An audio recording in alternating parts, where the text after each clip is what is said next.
Hey, have you ever wondered how social media influencers actually make money or make a living doing this? We're going to be digging into that super deep today.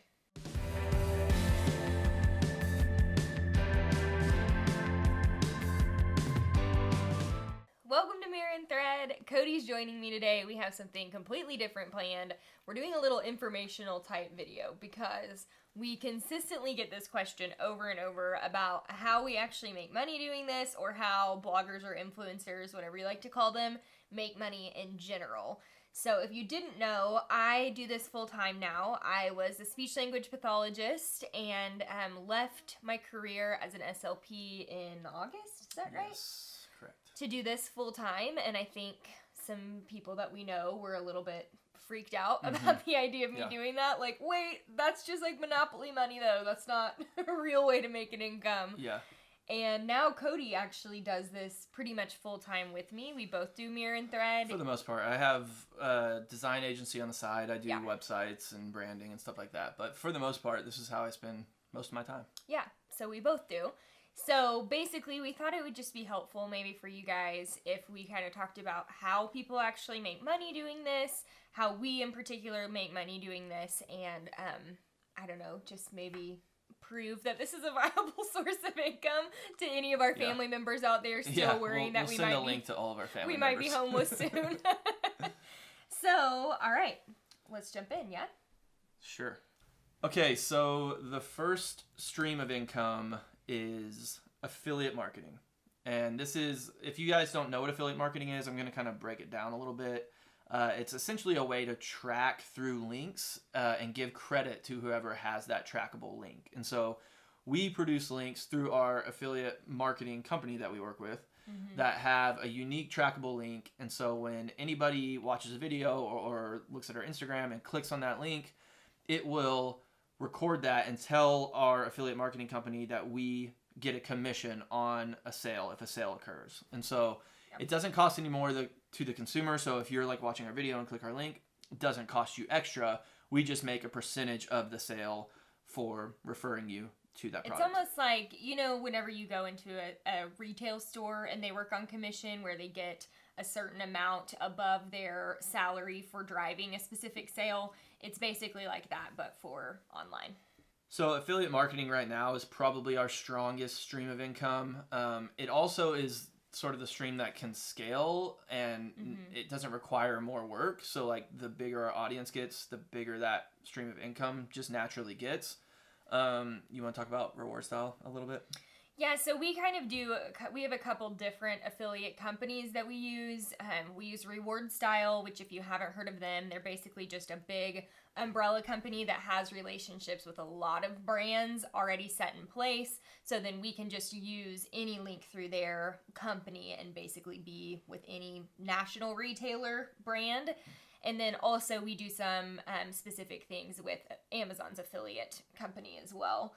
And that's pretty much the only two that we use, I think, for affiliate. But when you see those links in our description, that's why I always say, like, find the links in the description, and that's what supports us. That's what I mean when I say that. Because when you click those links to make your purchases, instead of just going to Amazon 2 days later and searching that item, we wouldn't get commission for that purchase. But we would if you went through our link. So that's kind of what supports us and allows us to keep creating and keep living on this as an income. So stream number 2 is brand partnerships. This is something you'll see a lot, especially across YouTube. It's a way that influencers monetize their followings quite a bit. You see it on Instagram as well with hashtag sponsored or hashtag ad. But essentially it's just getting together with a brand, coming to an agreement to talk about their product or products, and then getting a lump sum payment for that advertisement, essentially. The main thing we want to note here is that we don't just take on brand partnerships just to do it. No, we are very picky. Yeah, and we get a lot. We get a ton of offers, and honestly, we typically don't do any type of brand partnership unless it's something that we have been organically linking through our affiliate company for a long time beforehand. So something that I really feel passionate about, or Cody really feels passionate about, or whatever the case is. But we are very, very picky with these. And that's why you really don't see us do a ton of these. I mean, we do sponsored videos maybe once a month, but usually even less than that. And really just because we're very picky about them, and they do require more work too than affiliate, because you have to sign a contract and, you know, make sure that you're meeting all of the brand's requirements, which might be a little bit different than what you had in mind creatively. There's a lot of back and forth. Usually they want to see the content before and approve it and stuff like that. But yeah, if it's not organic to what we actually believe in and things we like, then we're not going to do it. Yeah, and that's out of just loyalty to you guys too. Like, I'm never going to share anything that I don't feel like I would truly use or wear or whatever, and that I would call my mom and tell her that she needs to look at. So that's kind of the filter that we put our brand partnerships through. Yeah. So the third way to make money as an influencer is merch or clothing lines. This is really a YouTube heavy one as well. You see a lot of the bigger YouTubers doing merch lines. They're always plugging their merch early in their videos. And I've read a lot of articles actually about YouTubers, seeing quotes from YouTubers, and a lot of them will say that by far their biggest stream of income is merch. So it's just a really powerful way for them to monetize what they're doing. And you get a bigger percentage of it. Like and they own all of it. You own all of it. You get a pretty good profit margin on it. And a lot of times they'll work with companies that produce it for them. We work with a company that produces our clothing line as well. And so it's a little bit more passive. A lot of times it's sort of like get your designs up, put your website up, and then usually people will have another company like actually printing the shirts and fulfilling the shirts and stuff like that. Yeah, so we don't keep inventory of our shirts particularly, and I think that's the case with a lot of YouTubers that have a merch line. So it kind of keeps our costs down. So we use another company that they fulfill those orders for us. So when an order comes in, they will see the order. We'll have our design and everything already in our system, and they'll just print the shirt and ship it for us. So it's called drop shipping. But it's just a way to not hold on to a bunch of inventory. It's less risky, I guess. Yeah, and if you didn't know, we do have our own clothing line. So yeah, link in the description. Yeah, we'll put a link in the description. But when we've gotten some offers to do like merch, and we don't really have like slogans or anything that we felt like would be appropriate for your typical like YouTube merch or merchandise. And so I was like, what if we just design shirts that I actually want to wear? Yeah. And since Cody's an artist and he hand drew all of our designs, so he can draw them and I can give him my ideas, he draws them, and then we put the designs in. And so that's kind of how we made our clothing line. Since we're a fashion brand, it's sort of our first way to dip our toe into the fashion design pool, because that might be something later down the road that we really want to do more of. So it kind of worked out as a little experiment as well for us. Right. And honestly, when it comes to like how to support us, all of these things support us when you use our affiliate links, when we do a brand partnership and you purchase something from there, that tells the brand that we were worth their money. But also this is probably the biggest way to support us, just because we own it, and it's ours. It's ours. Yeah, we own it. Okay, the fourth way that we make money and other people make money is YouTube ad revenue. So you might have heard about this before, but there is a built-in monetization system within YouTube. So this is only for YouTube. This doesn't occur on Instagram or other social media platforms. And you have to be over 1,000 subscribers and have a certain amount of watch time to be eligible for it. But once you reach that mark, you become eligible, and then you can run ads on your video and collect money per view, essentially. So this is one that requires no extra work for us, which is nice. It's like completely passive. We just click a box that says run ads on this video, and it does it for us. It depends on like who the creator is, how much they actually make, and it's called CPM. So you can make anywhere from like $1 or $2 CPM, which is $1 or $2 per 1,000 views, or up to, I've heard of people making $30 per 1,000 views. So it really varies. We've been around. Very confusing to me. Honestly. We've been around like the $10 mark. So that's $10 per 1,000 views, which doesn't sound like much, but it adds up. Just full transparency. We had a couple higher view months, November and December, and we made around $2,000 those months on those views. So that's just like extra money in our pockets for doing what we're already doing, so it's pretty nice. Yeah.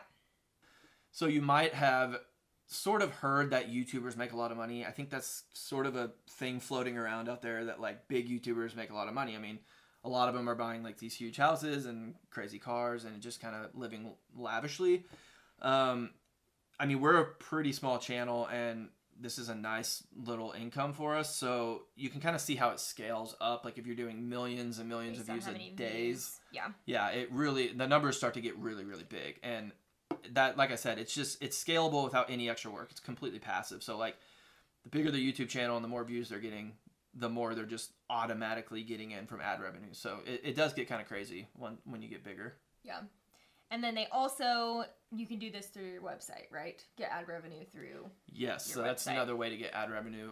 If you have a blog that has a lot of traffic, so this is more of like a traditional blogger type thing. So like before YouTube was really big. We do have a blog also. We do have a blog, yes. We don't post on it as frequently as we used to now that we do more YouTube and video stuff. But I've read like some different articles talking about like the early bloggers that were there before Instagram became really big, and it was like more just like a lot of heavy website traffic to from their blog. Google searches or things like that. They would essentially put in the ability for Google to run ads on their website, and then per impression or per view, essentially every time somebody scrolled down their website, they would get a certain amount of money.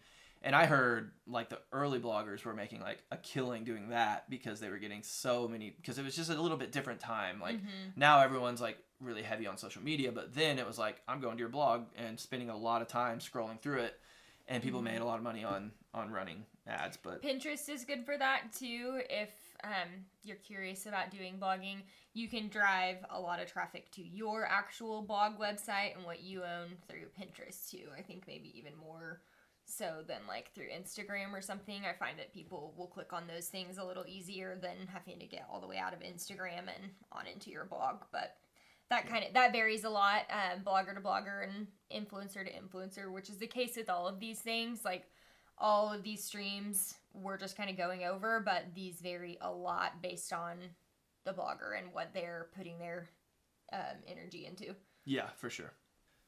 The number 6 way to make money as an influencer is informational products. This is something that we haven't gotten really heavy into, but eventually I do personally want to do this for Married Thread.